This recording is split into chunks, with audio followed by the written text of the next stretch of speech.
welcome back to OTH Inside. I'm Amy Hotz, film reporter for the Star News. Well, the big news for One Tree Hill this past week is that Joy Gagliotti, who is working on the Notebook musical over at Thalian Hall here in Wilmington, had her play presented in front of some investors, and it was a closed set or theater. Nobody was around except for the investors and people that she invited. We weren't there, but we understand that it went off without a hitch, so we wish her well in that endeavor.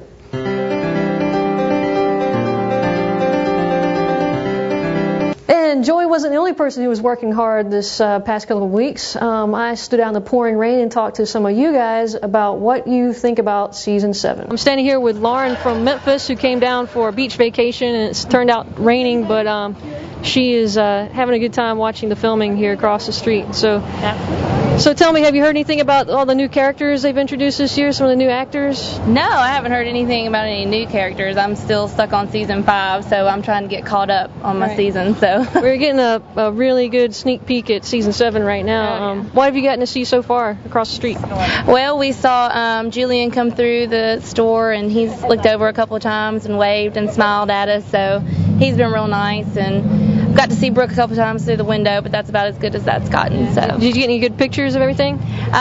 Some good pictures of Julian, but not really so much of any of the other actresses. So it's exciting though what I have gotten to see. So how did you find out they were filming here today? Actually, it was just happenstance. Just didn't have anything else to do in the rainy weather, so drove downtown and saw the set of Close Over Bros, got kind of excited and pulled over and been staying here for a couple hours now. So just happenstance. Well, that was pretty lucky. Absolutely. All right. Very exciting. Yeah, and if you guys ever come to Wilmington, if you see a Lightning rental truck or big crowds, because we have a pretty big crowd today, probably the biggest one I've ever seen here at Close Over Bros.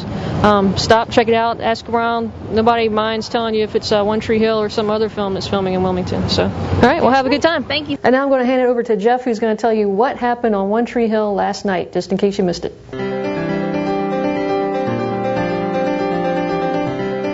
Hi, I'm Jeff Heideck. Last night on One Tree Hill, in case you missed it, the baby mama drama continues as Haley spent some time in the slammer after slugging the woman who's blackmailing her husband, Nathan. Nathan, meanwhile, took out his frustrations on Clay, saying Clay was spending too much time with his sister-in-law, Quinn. Now, Quinn, of course, was distraught after separating from her husband and found solace in Clay, but it turns out Clay and Quinn weren't actually sleeping together, although clearly those two are going to end up together soon. I enjoyed seeing Dan, as always, last night, try to reconnect with his son, Nathan. Now, of course, as the previews for next week's show, when Nathan shuts Dan down, Dan is going to make him pay. Now, also last night, there was some friction between Mouth and Millie, as Millie's decision to become a model for Close Over Bros didn't sit well with Mouth, who is trying to walk the moral high road by quitting his job at the desk of the news station for refusing to report on Nathan's baby mama drama. It all comes back to that this season.